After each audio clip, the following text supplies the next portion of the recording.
Hello and a very warm welcome to the Adventure Show. We're here in Fort William to cover something that was once described as the world's toughest race. Since 1895, competitors have been coming here to Lochaber to take part in an event, a race, a challenge that knows no equal.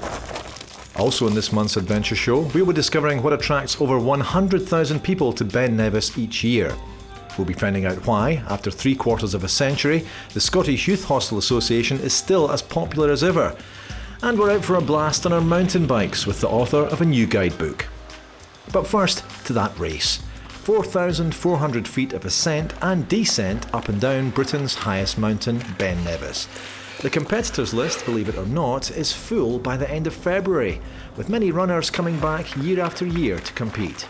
I read about the race in a comic. I think it was The Lion or the Tiger, which was a boys' comic in those days. It had a bit about this race, and I was running then at school, and I thought, oh, I'd like to have a go at that. So I came up to Scotland on holiday, not knowing what the Highlands were like and how big the mountains were. There was a thunderstorm that night and terrible weather that Saturday, and I did it in 1967 for the first time in horrendous weather. I just kept coming back. We tend to get to the top, by which time the winner's finished. So that's a bit of a shock. Yeah. One thing I remember is that one time I was coming down, I looked up and thought, this is a lovely view, oh, bang! Yeah. And I came tumbling down because you can't afford to take your eyes off where you put your feet. It's really, really tough. You've got to run fairly fast out of the park, and then it's just a slog. It's pretty vertical. And if you're not that brilliant at descending, it's quite unsettling to say the least coming down through Scree, because we just sort of take a straight line down. So it is tough. It suits people that are quite brave. And what about you? Hard. I'm not brave at all. I'm the least brave person in this field. Claire is a local girl, but people have travelled here from all over Scotland, the rest of the UK and Ireland, eager to put their bodies through this ordeal. There's nothing like this. I'm from Ireland, and there's nothing like this in Ireland, basically. This is the most challenging thing that I can think of, apart from maybe going to Europe or something like that, and it's just something difficult to do. I come from Cumbria, run the fell races down there, and they're excellent. They're all different. This one's got something a little bit special about it. It's hard all the way up, and it's equally hard all the way down, so it's a very good race to come to. Very tough, especially when you came down off the hill, and you were all excited running down. It was great, and then you hit the tarmac, and the legs were just like jelly, and about 20 or 30 people zoom past you. You look around, there isn't one person here who isn't a glutton for punishment, otherwise they wouldn't be here, That's not supposed to be easy. One of the things that I found amazing is the amount of people that are actually buying shoes today. Are you considering running in these brand new shoes? Yes, I have got another pair, but I've kept meaning to buy a pair of these. Would it not be the greatest idea to run your shoes in? It certainly would be, yeah, but the amount of pain you go through running up that hill anyway, the pain you get from a new pair of shoes is insignificant. How many times have you done the race then? 6 times. And what is it about it that brings you back? Once you've done it, you just become obsessed with it. It's like a drug. Do it yourself next year, and then you'll know exactly what I mean. Get out of the camera! Not everyone here today is an experienced Ben racer. Yorkshireman Lee Athersmith and Mark McGoldrick are competing here for the very first time. Just one everyone talks about, really, isn't it? You've not done fell race, you've done the Ben Nevis race. What's your preparation been for this race? A couple of pints last night? Yeah, yeah, and a curry as well, actually. Ian Watson's fault. Not really enough training, but I don't know, I've been doing a few races. I think this lad will have a good run, Lee Athersmith. He should be up there. You're going to be up there, you think? No, not right up there, but hopefully be top 20, somewhere around there. So. Is this your first one? Yeah, my first. So your first Ben race and you're thinking top 20? Hopefully, yeah. You're looking around the field today, you'll see there's an awful lot of guys that have done this a lot, a lot of times, and it seems to get under their skin. Do you think you might become obsessed? I don't know. Just trying to put us off a bit. Let's see how it goes, In 1972, Eddie Campbell completed the course for the 21st time. Now 45 racers have achieved this total, and there's a special award, the Connaughey Plaque, for every competitor who manages this coming of age. This year's contender is Kenneth Maguire. It feels like an achievement actually, yeah, just to have done it the 21 times. It's taken a lot of years. It's a tough race. Every time you do it, you think, oh, that's it, I'm not going to do it again, but it seems to drag you back. And one person who's been dragged back time and time again is 63-year-old veteran Jimmy Jardine. He can't even remember exactly how many times he's done it. He thinks it's about 37. I'm never very sure because the first year I didn't reach the top in time. And so that one didn't count. That was in 1968. Last year was quite amusing when I was coming down and I fell just towards the end of the path. And as I went down, I got cramp in both legs and I was lying across the path, so I was like an extra obstacle because I was just the exact width of the path and everybody had to jump over until somebody helped me up. Do you make sure you can see the camera? So you get your full head in it? Well, if you need a good example of what this means to Fort William and Lochaber, just look at the amount of entries from a Lochaber Athletic Club. All shapes, sizes, ages, every one of them at the end of today will have the honour of completing the Ben Nevis race. Hey everybody looking at the camera? That's great, thank you man. Hill running has always been a Lochaber thing that people do. Anything from bank clerks to shop assistants to doctors, and they all run. And as one of them says famously, it's in their blood. The thing I found is quite amazing, you know, the people are putting themselves through an awful lot physically to actually get up to the top and get back down in an hour and a half, yet the winner gets 50 quid. Yes, and the kudos and a trophy. Yes, but they're certainly not in it for the money is what I'm saying. No. What money could you give anybody to run up and down in an hour and a half, you know? Come on, you'd have to give them the lottery, you know. That's what they would deserve. Getting to the top in an hour and they're coming down in half an hour. Now here's the really good part of the show. For once, I'm going to be the man of leisure. I'm staying down here in the sun. It's Rhona McLeod who's on her way to the summit to greet the runners when they make it to the top. She's walking, of course, not running. But even so, it's pretty strenuous. Woo. Well, I am puffing and panting. Oh, that is a really long, slow drag. Slow for me, I'm sure these guys are coming up really fast. But my heart's certainly pounding. I don't know how they're going to be feeling at this stage. It's also pretty hot, so they're going to be struggling with that too. Now this is where the path splits. The mere mortals, such as myself, go that way. The runners today are going to go up here, lots of scree, boulders, rocks, very treacherous. Then they're going to cut round right, and just through the mist there is the red burn. So these guys are going to be hot and tired, but they've still got a long way to go. So this is the red burn, which is the halfway point in the race. Now it's taken us 2 hours to get here.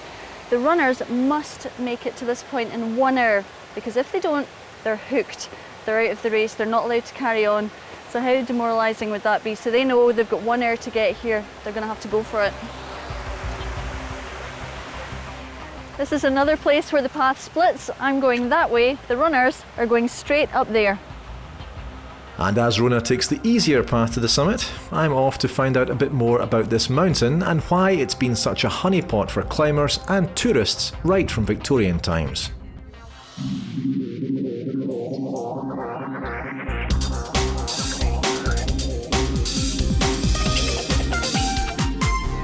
Quick resume of the major cliffs that you're looking at in here, Dougie. From the right skyline there is Castle Ridge, and then the massive buttress before us here is the classic Carngerrig buttress. Further left, we've got the 600-foot boulder, known as the Douglas Boulder, and that leads up to Tower Ridge proper, which is disappearing into the mist. On the far left No one knows the date of the first ascent of Britain's highest mountain, but by the middle of the 19th century, Ben Nevis had become one of the country's top climbing attractions. Today, around 100,000 people reach the summit each year, and few people know more about this mountain than author, climber, and ex-president of the Scottish Mountaineering Club, Ken Crockett. We're on the side of the mountain which I call the sort of private face. That's where the mountaineers, the climbers, the rock climbers, the rock and ice men, they come up here, up the Altavulin. Some of them stay at the hut and climb for the weekend. Some of them go up for a day, which is very hard work actually. So this is going to be your first real view of the cliffs then, Dougie, I think. And I think we've timed it almost perfect because the mist is starting to boil off. You really get a sense of how big the Ben actually is from this side. See that steep ridge coming down? It's Carngerrig buttress. 600, 700, 800 feet of superb climbing rock. Looks impressive, doesn't it? Big cliffs, big cliffs. What can this get like, this particular bit, which looks to be fairly sheltered, what can this get like in the dead of winter? Well, I had one interesting walk up one Friday night. What we didn't expect was that a blizzard would dump itself on top of us that particular afternoon, late afternoon. And we ended up being, of course, not only in very bad conditions, snow falling, heavy snow, the visibility dropped. At one point, I'm sure we almost went round in a circle. This is on the path. Yeah. We can't see the path, we're on the path roughly. And a normal walk that would maybe take, on a reasonable night, 2 hours, say, took us 6. This is when you realise, if you make a mistake, you don't even have to be on the hillside. You could be on the open, on the moor. You're in serious trouble. Yeah, very quickly as well. You've got to be careful. Lovely bit of granite here. Now, one of the most amazing things, back in the late 1800s, there was a weather station up there. And this was the Victorians, of course, professional standard amateur scientists in a sense. And they decided from what was happening in other parts of the world, let's build our mountaintop observatory and study the weather. 1883 it opened, continuously manned by a couple of observers and a cook. Until 1904, when lack of funding forced it to close down. It must have been a huge challenge for the guys that were up there manning the observatory. The direct equivalent is probably a nuclear submarine, because they're up there, they're stuck up there, and there were quite a few days in a row when they couldn't get the Daily Mail, the telegraph boy couldn't come up, the guy carrying the bread presumably couldn't come up, and that's why one reason why they had a cook full time. And of course there was the observatory cat as well. I've just discovered that, by the way, there was an observatory cat. And with the observatory came a hotel, which seems incredible. It was a local Fort William hotelier, actually, who decided to have a little annex built. So he built a small wooden shack, not connected to the observatory, a little distance away on the summit. And it ran for quite a few years until it closed down in the middle. I think 1916 it closed down. It was run by 2 ladies up there. And obviously travellers would turn up, because one of the great things was, let's stay a night at the hotel, and typical Victorians, let's see the sunrise the next morning. And they'd give you bed and breakfast up there, 10 shillings, I think. Wonderful, wonderful piece of entrepreneurship. Well done, man. Good work. Cheers. One night I walked up with a friend, glorious weather, meteorites, full moon, fox barking in the distance. It was so, it was so beautiful. I started singing crazy songs, you know, just the heart was going out. It was wonderful, but you don't get that very often. So this is it then? This is the hut, the famous CIC hut, yeah. It's, the full title is the Charles Ingalls Clark Memorial Hut. It's opposite to today's problems, because Charles Ingalls Clark went out as a soldier in the First World War, and he was killed by a sniper shot in what was then Mesopotamia and is now Iraq. Yeah. In fact, I found out recently he's buried in a military cemetery in Baghdad, of all places. Originally slept 8 people, and now I believe the numbers approximates about 16, goes up or down 2 or 3, depending on conditions inside the hut. And how friendly you are with the visitors in the hut? Well, you can book as a normal club member, there's no problem with that, but don't try in winter unless you can wait for at least a year, because it's so busy. But it's just a good tip for you. It's very often nearly empty in all through the summer. Very quiet. If you want to come up here for a weekend or a midweek day or 2 in summer, there should be very little problem booking a hut. And with these mountains and these rocks above you, all you need after that's the weather. And if you are a member of any affiliated climbing club, you can book the CIC hut. Surely it's got to be one of the best locations in the whole of Scotland.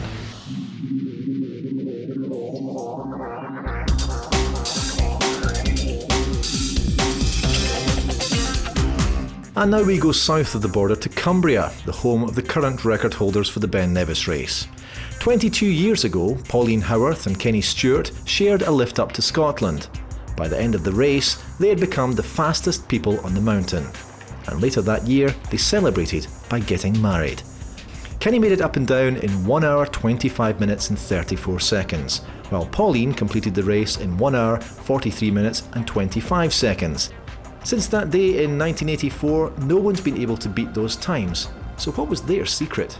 I happened to be standing behind a group of fellas who were discussing the talent of the day, and they said, oh, well, that Pauline Howarth, there's no way she's going to win today because she really doesn't try that hard on races, and she won't have the speed, and she'll be a long way behind, and she'll get a shock. And I thought, what an absolute cheek. I thought, I'm going to make sure at least if I beat the person who's saying that, then I'll be quite pleased. So I didn't actually set out to break any records, but I was absolutely determined to beat the fella who'd said it, and I did. I recall it was quite slippery, and it was a tightly run race because people were pushing me at the top. In fact, Hugh Simmons was in front, and then I passed him and I thought I had it in the bag, and then Jack Maitland passed me coming down, so it turned out to be a very close thing really. You've got to be on top form to run like that, but also with people pushing to that extent, it certainly helped me set the record. I think the bad memories always of the Ben Nevis race are complete tiredness after you've finished, stiffness in the thighs. It's a tremendous shock coming from that sort of height and dropping down 4,500 feet back onto the road again, and you certainly feel it for a week after. I think it's also a race that suits not just runners but also people who maybe come from a mountaineering background, because it takes a lot of strength and endurance, and you can perhaps get away with not being quite as fast as some other runners, so you don't actually need that extra speed. As long as you were fairly reckless in coming downhill, then I seem to do quite well on it. It certainly suited me. It was one of my favourite races. Why hasn't the record been broken in the past 20 odd years? Certainly from the women's point of view, there's a number of good women who I'm sure are capable of breaking the women's record. It actually clashes with the World Championships each year, and in order to do well in the Worlds, obviously you wouldn't risk yourself on the Ben Nevis race because it is a risky race. If I was to put my finger on one reason, it would be the quality and depth of the field perhaps. That the first 20 runners in 1984, when the record was set, were all running very fast times, they're all very competitive. I think there are people and individuals around at the moment who are good enough to break the record, but they need pushing all the way to the top and all the way back down again. And I think that's the crucial factor. It's £1,000, I think, was on offer a couple of years ago, which was quite annoying really, because I won a pair of socks.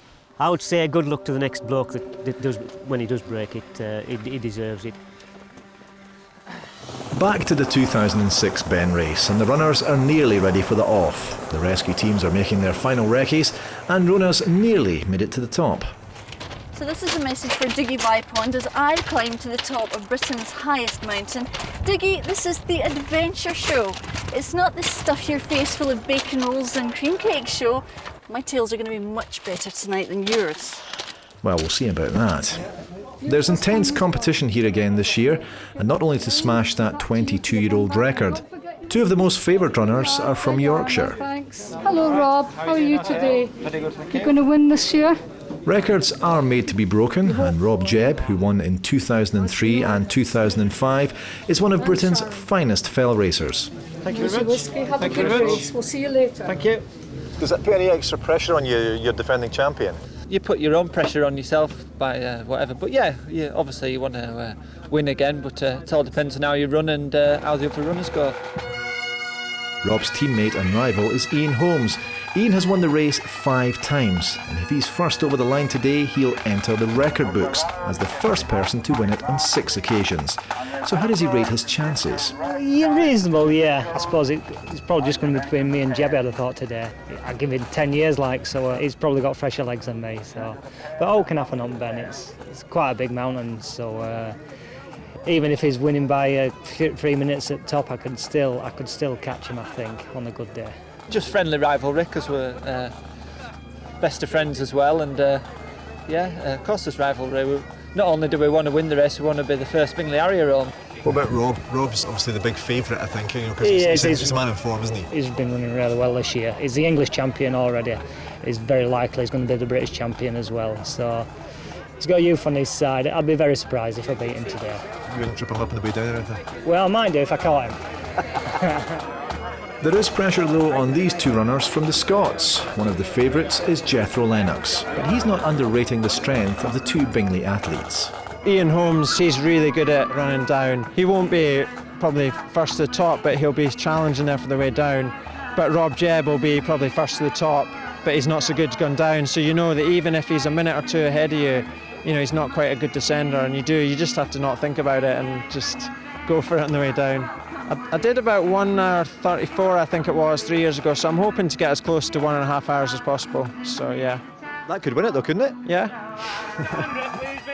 Leading the field for the women is Sharon Taylor. She's come in first for the last 2 years, and she's another member of Bingley Harriers. So I noticed you earlier on bringing back the trophy and just handing it in there. Yeah, I presume you want it back in your hands fairly soon. It would be nice, yeah. It'd be good to go because it'd be 3 wins, so that'd be nice. What is it about this race in particular that seems to be so special? Well, I suppose first of all it's the biggest in Britain, so it's always nice to have said you've raced up and down the biggest mountain in Britain and won it. But I think it's the weekend as well. This will be my 8th time, so it's just the whole atmosphere of... Because it doesn't really suit me, going straight up and straight back down, but there's something about it that is just good. Are you going to win today? I'd like to. I've just got to try my best, and that's all I can ask for. Months and months of preparation going into this. For some, it's all about finishing. For some, however, it's about finishing first. It's all about the glory, definitely not about the money. Wishing you all a good race and have a good time. And that's them all. And there they go, 380 racers taking part in the Ben Nevis race. 14 miles ahead of them, with the toughest and steepest ascent anywhere in the United Kingdom. The top guys get to the top in an hour and then back down in half an hour. So once round the track here at the home of Fort William Football Club before heading out on the tarmac section before the relatively gentle climb into the Ben, and then the serious stuff starts and it gets very serious. So a minute gone. Good luck to all the runners and riders. From the field here at Clagan Park, the runners race up to the road end and start their ascent up the tourist route. And already the favourites are in the lead. Ian Holmes out in front, with Scottish runners David Rogers and Jethro Lennox right behind. Rob Jebb is currently in 4th place. And they're all moving pretty well on this first uphill stretch. It's one of the few gentle parts of the route, and right now it's quickest sticking to the path. After this, there will be no respite as the gradient steepens. It's a long, long way to the top, and these runners will need all their strength and stamina to get there. Higher up, and the lead runners have already left the main pack behind, Rob Jebb and Jethro Lennox taking a direct line up the mountain, with Rob now in first place. Third after this shortcut is Ian Holmes, and now lying in 4th place, having taken the longer but gentler route, is David Rogers. Further back, and the racers keep on coming, runner after runner, after runner, after runner, all determined to get to the top and down again before the cut-off time of 3 hours and 15 minutes. Good morning. Only a couple of miles into the race, and already this is hard work. I can almost feel my lungs pounding and my legs pumping. This is more like scrambling than running, but the general consensus is that short and steep is quickest, even when there's something of a traffic jam. Come along then, dear lads. Blunt for punishment. Get me best side, I've only got one. There are plenty of other folk on the hill today, many far younger than some of those taking part in the race. I think it's incredible, mate. Absolutely fantastic. Especially the elderly ones, making a good effort, do you know what I mean? Yep. Something I couldn't do anyway. I appreciate it better when you walk up there. You realise how hard that is to actually run up, never mind anything else. Thank you. Keep it going. Go on. Keep it going, boy. Keep it going. I knocked off the bike 3 months ago. Broken shoulder, fractured pelvis, 3 broken ribs. So, just wanted to see if I could still do this. I'm not so sure now.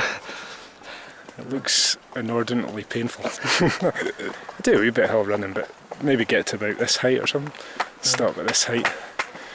Thought of going on further up to the top of the bend's quite painful. Oh, lovely. Okay, enjoying it. Yes. All the way from Aberdeen. Which is definitely something to be proud of. But right now we're leaving the runners to their struggle up Britain's highest mountain because we're heading down to Loch Lomond for a different type of activity. We'll be back with the pack on the Ben in just a few minutes.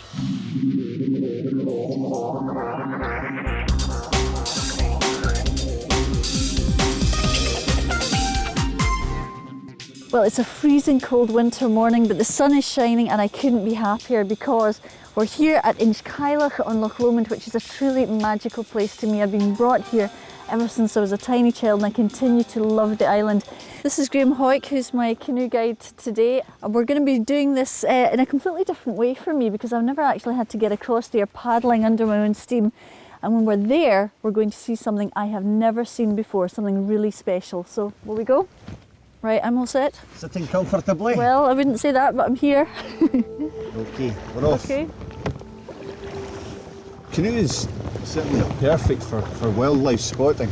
It's so quiet, particularly at this time of year when the loch itself is quiet and a lot of the power boats are winterised. You get some wild deer wander about and swim between the islands, finding the best sources of food. They'll swim right across the loch using all the islands to move from the west to the east and back again. Feels like we're in Canada or somewhere today. It just doesn't feel like Scotland. This is how we grew up. My dad, my brother and I, we built our own canoes when we were 12. There was a winter spent building canoes in the garage, and then my brother and I just spent every summer thereafter out on the loch with our camping gear, and this was our playground when we were kids. Look, see? Look at that deer, we're literally 20 feet away. Look at that. How relaxed is he? I know, he knows we're here. Wonderful. Oh, Graham, that was fantastic. Thanks very much. Hi, Sandra. Hi, Rona. How are you? Good to see you. Yeah, nice to see you Did you too. have a nice paddle over? Oh, it was just fantastic. It was so lovely. Good day. Snow in the Ben and everything, Yeah. and then just down at the point there we saw a deer and fawn. Really? Yeah, Excellent. So, it was wonderful. That's good. The deer we have on the island are fallow deer, and there's lots of conjecture to why they're actually here, but the main theory is that it was Robert the Bruce who brought the deer over onto the islands because he used these islands as his deer parks where he would come over with his aristocratic friends. Within the fallow deer there's always this pale phase that comes up every now and again, so that's why we get the white deer. But what we're going across just now is what's called the pudding stone, and that's part of the geology of the island. This is another reason why it's part of a national nature reserve. This is where we have the highlands and the lowlands coming together. It's part of the Great Highland Fault Zone that comes from Stonehaven all the way down to Helensburgh. And when you get up to the summit, you'll be able to see the faulting that's actually happened. So, quite a view today, lovely. Ah, well, that's our Highland view. Yeah. And right behind us is our lowland view. So this is where the two continents have collided. And over here? You can see the fault zone there. Yeah. You can see where this land has sort of come across, and this one is beside it. And then just you've got a big fault line there. Oh. We've certainly heard some noises of the deer. There's certainly a lot of evidence.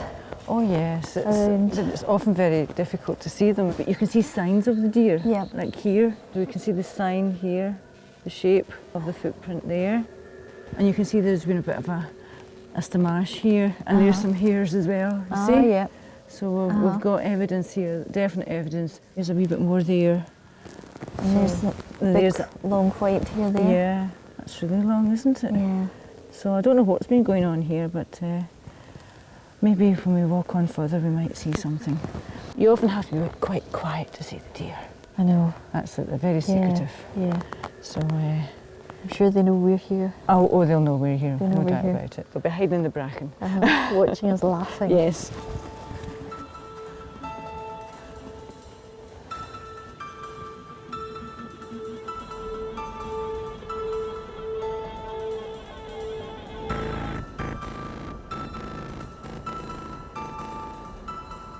And you can find out more about Loch Lomond NNR by logging on to nnr-scotland.org.uk.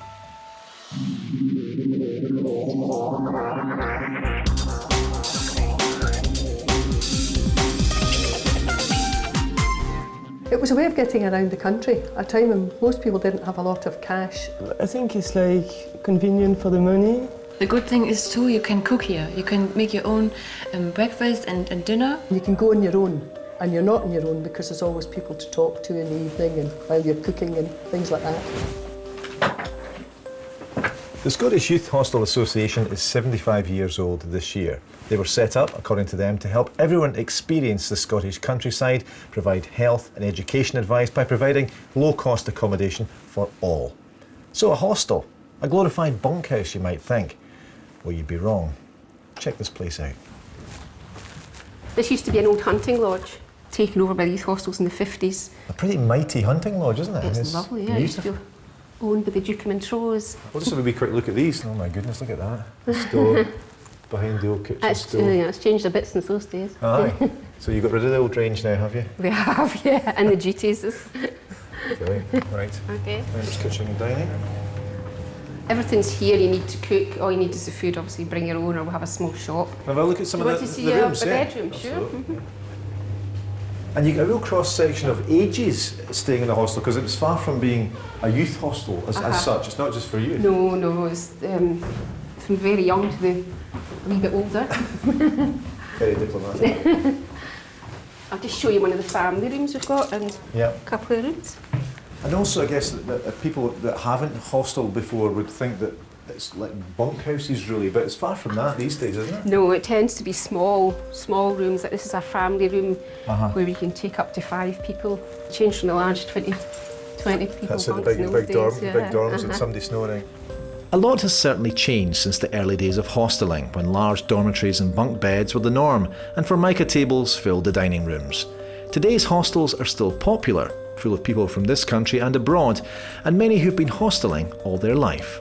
A lot of people have outmoded ideas about hostels because they're no longer Spartan. You know, we've got small rooms, comfortable beds, good showers, good kitchens so you can cook for yourself, and comfortable sitting rooms. Location is great. The view is great. Yes, the house is great. It's a historic house. It's wonderful, yes. It's quite remote here, so it's quite calm and silent. That's what I like. That's what I was looking for, actually, nature. You meet all kinds of people from all over the world, all ages. It actually crosses the age boundary, in my experience. I mean, there's a wee lad here today, and then you get, you know, folk who are certainly not in the first flush of youth, and they've all got stories to tell. It's a whole way of life. And if you want to find out more about the Scottish Youth Hostel Association, visit their website at syha.org.uk.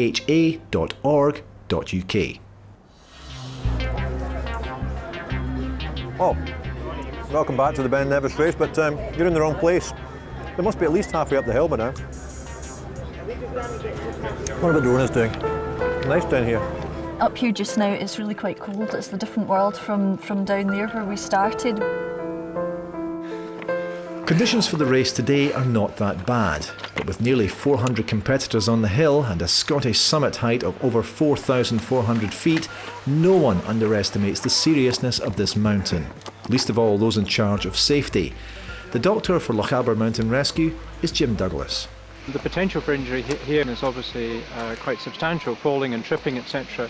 The main difficulty for the team really is that if the weather conditions deteriorate, and particularly the mist comes down, and then we have people running up and down the mountain in running shorts, tired, disorientated, and frankly getting lost, that's the big risk. Right now, however, it's just the summit itself that's clagged in. And as the runners reach the halfway point at the Red Burn, Rob Jebb is well out in front, which is perhaps not surprising as he's currently the English fell running champion. So what's the attraction of this race?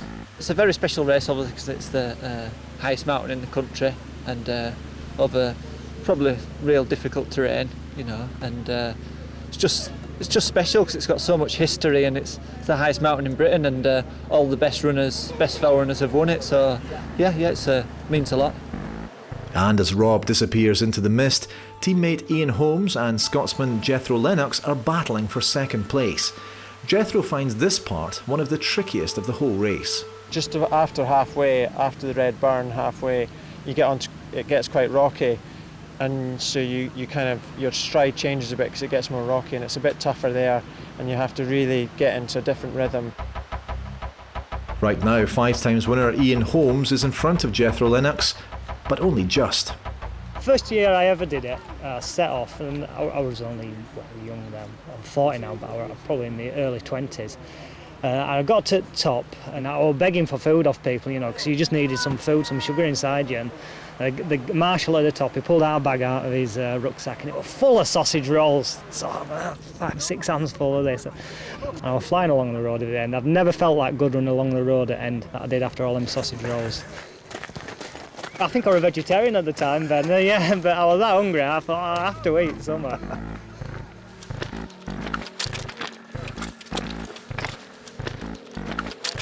Well, it's looking good so far for Rob Jebb. He was the winner in the event last year, and he got up there in about 55 minutes, so that's pretty good. And so far, no one else in sight, so it's looking good for him again.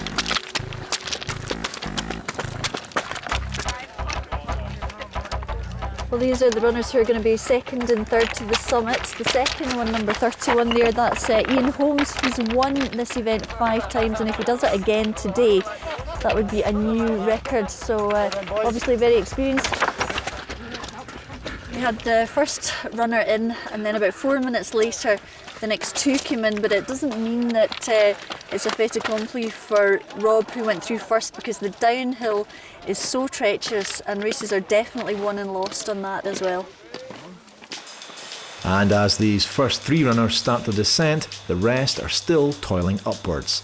It's 110 years since the first man raced up the Ben, but the challenge is as tough as ever.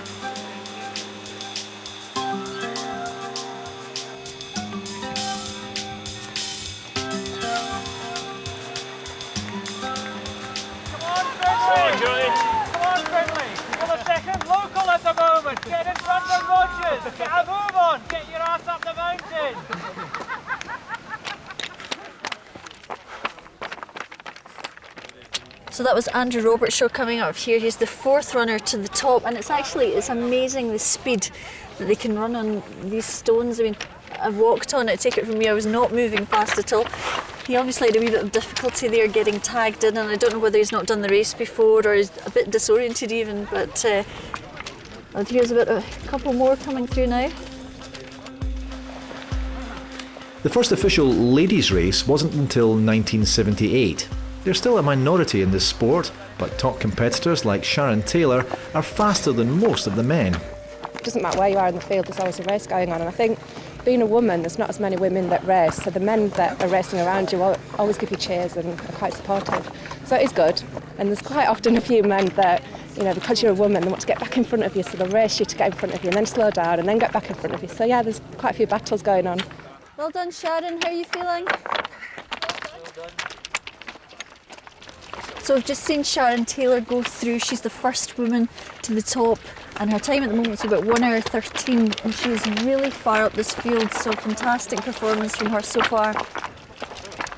They just have to concentrate so much, it's unbelievable. They're so focused, and I guess they just don't want to fall flat in their face. The speed they're running, and it's treacherous. Hey! You're looking very tartan. Are you ready for a fling there? Well, I don't know. Are you feeling okay? How are you feeling? I'm okay, fine. Good. How are you feeling? Are you doing okay? Good to see you. Yeah. Right, I've got to go. Okay, to the bottom. That's Graham McNabb. He's from Lochaber, and I haven't seen him for about 10 years, so that was lovely. Has it been worse than you thought it was going to be? No, it's the same as it always is. Is it? How many times have you done This is it? my second time. Second time. You're going to come back next year, do you I'll think? be back, yeah, 'cause I have to be. Because we went to 21, we're 63 otherwise if I miss any. I can't right. afford to miss them. Anyway, I better get going. All the best. to you. Right, keep going. Okay. All the best to you. Cheers. Bye-bye. Thank you. Race or no race, on any mountain the journey's not complete till you're finally back down at the bottom. And today it's the descent which can cause the most problems for those in charge of safety. People will take about an hour plus to get to the summit here, but they go down the mountain in about 20 minutes, 25 minutes. It's a horrendous speed, so a lot of people will take flyers and hurt themselves, fall on their bums and fall on their faces, and that's where we come in. Today's a good day actually, as far as the Ben race is concerned. I mean, it's misty and it's cold, but it's always like this on the top of the Ben. 1980, I can't remember what year it was. The weather was really extremely cold. Cold wind, and there was people sitting here, and we were watching them. We could see they were getting hypothermia, and in the end, we had to carry them off. You could see it in their faces. You see, they just weren't clad well enough. But it's a great occasion. It's a wonderful occasion, the Ben race. It's a really, really tough race, and I would say one of the toughest races in the world. Like I said, it's a lovely, lovely romantic race. Just look at us. But this is the easy bit, coming down to the hill. Oh, nearly there. The level of fitness to do this race is just beyond me. Yeah. I couldn't get my head round standing around the bottom and having to run up here. And as these runners hurtle down the hill, we're off to find out some of the other activities on offer in these hills. But we'll be back in just a few minutes to catch up with all the action here on the Ben.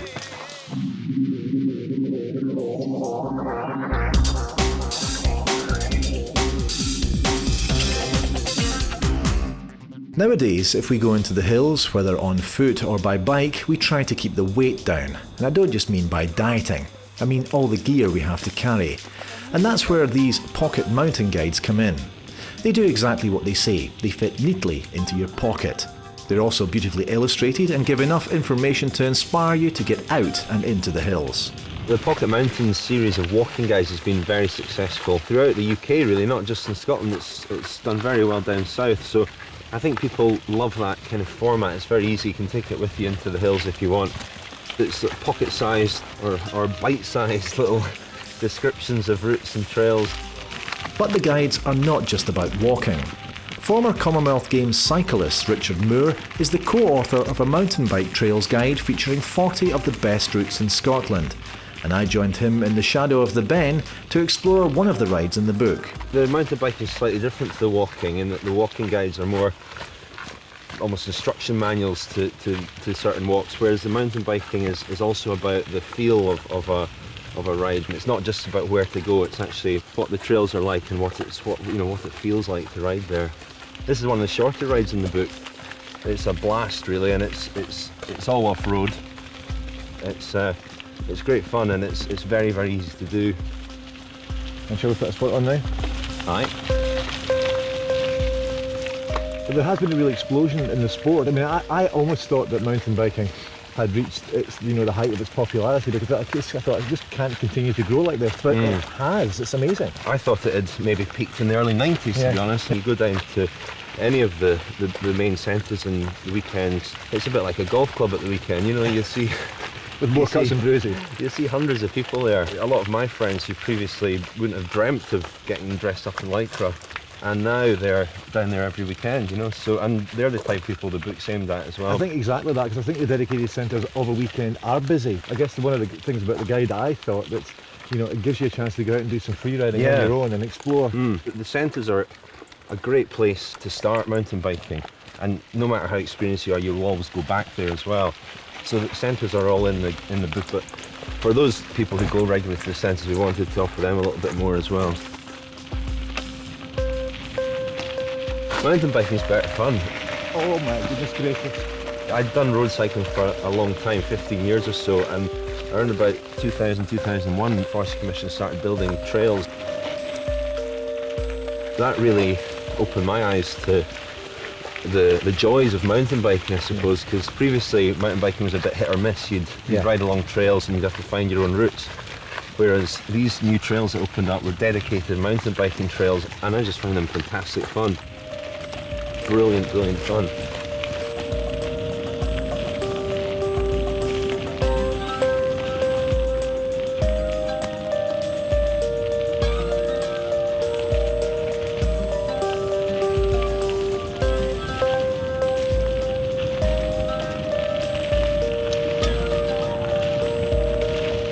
That's beautiful. Bike Scotland Trails Guide by Richard Moore and Andy McCandlish costs $6.99 and is published by Pocket Mountains Limited.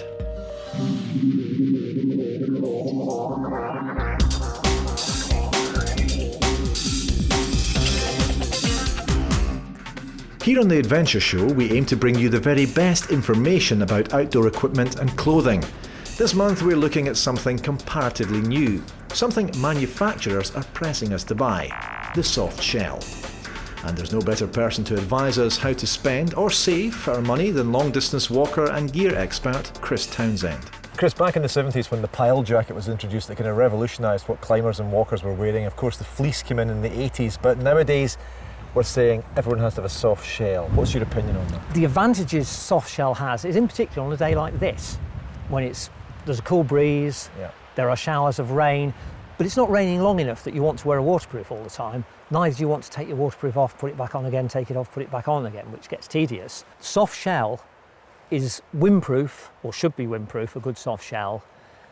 Showerproof, not fully waterproof, because the idea as well is it's very breathable, so you stay comfortable. Okay, let's just talk about some of the ones we've got along here today. I'm obviously wearing a low alpine one. What are the good and negative points about this then?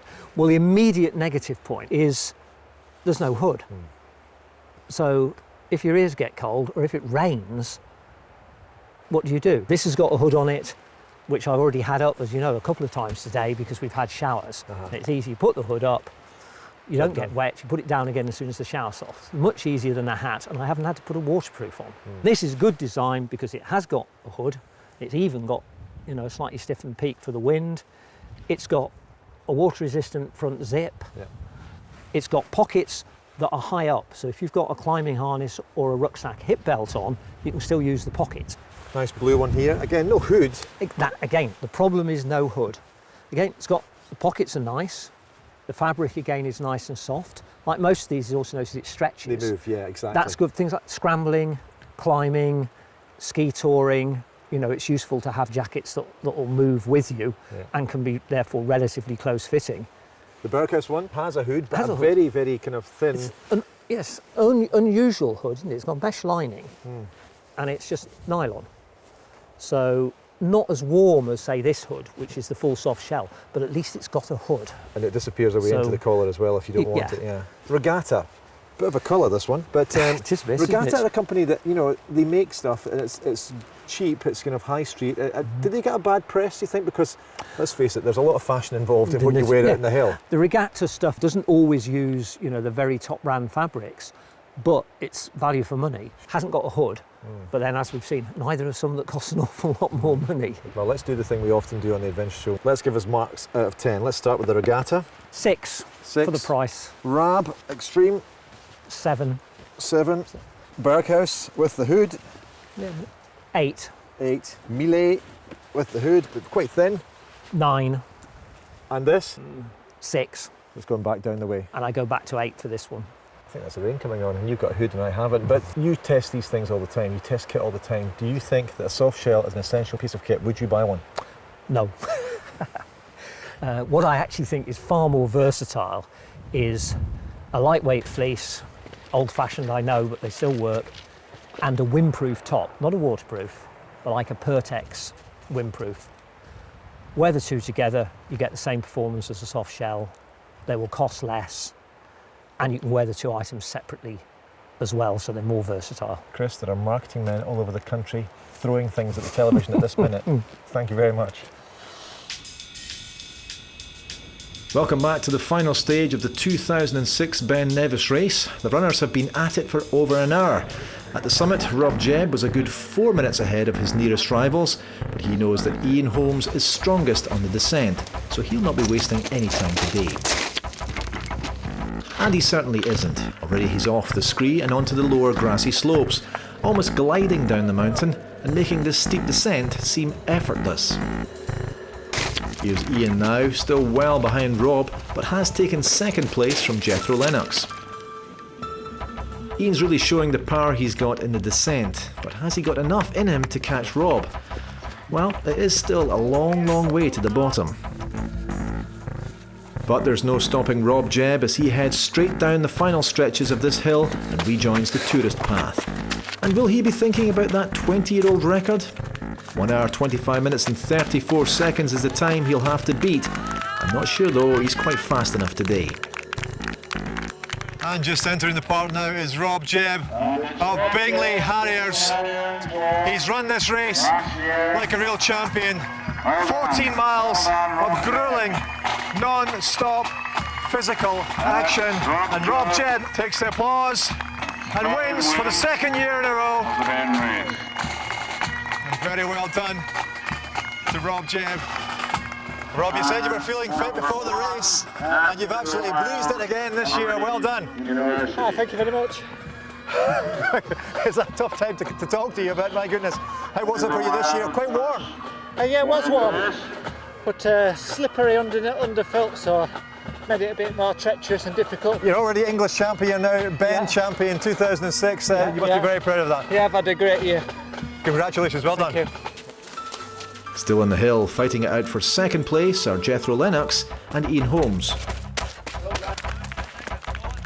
And the second runner to enter the park, Ian Holmes of Bingley Harriers, just turned 40 years of age. He's a teammate of Rob Jebb's, of course. Very, very popular racer.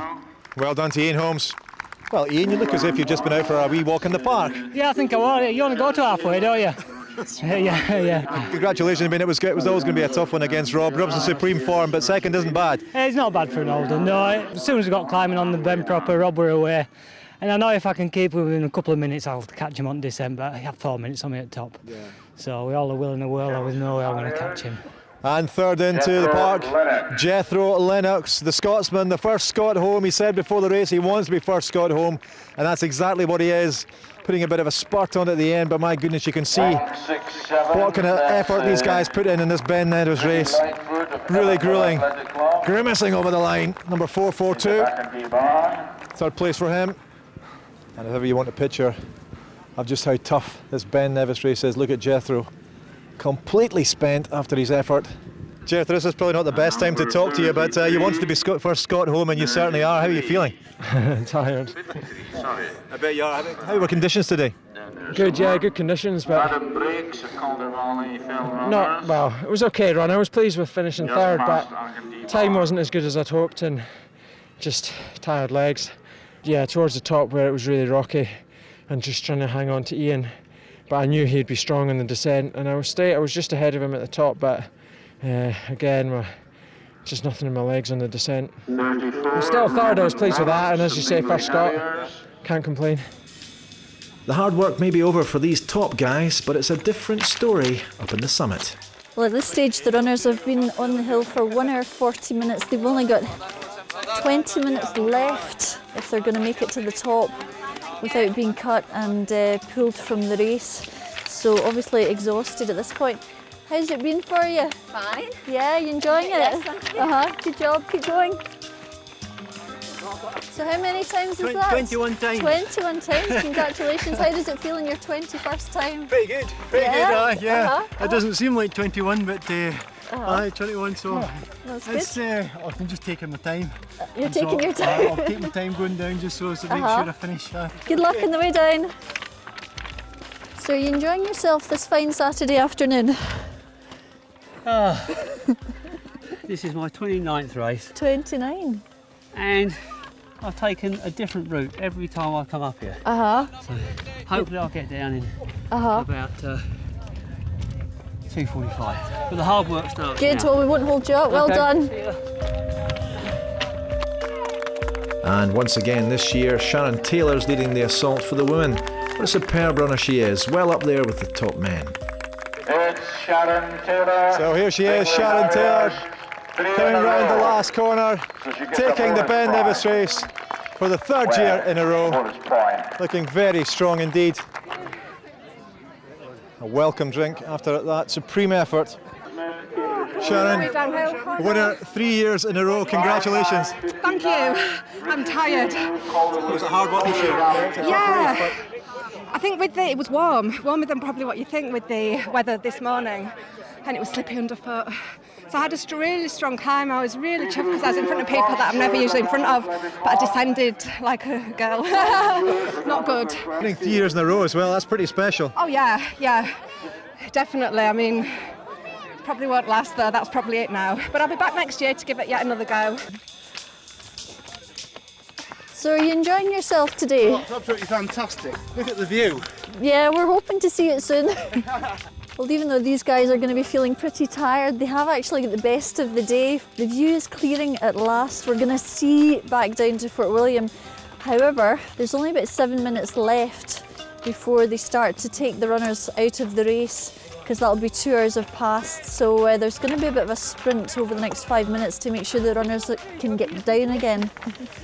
Cried I did, because it's so steep, isn't it? I know. Have you done it before? No, and never again. Never again, really? Good experience. Well, good luck on the way down. Well done, Jean, you get some nice support there. Yeah.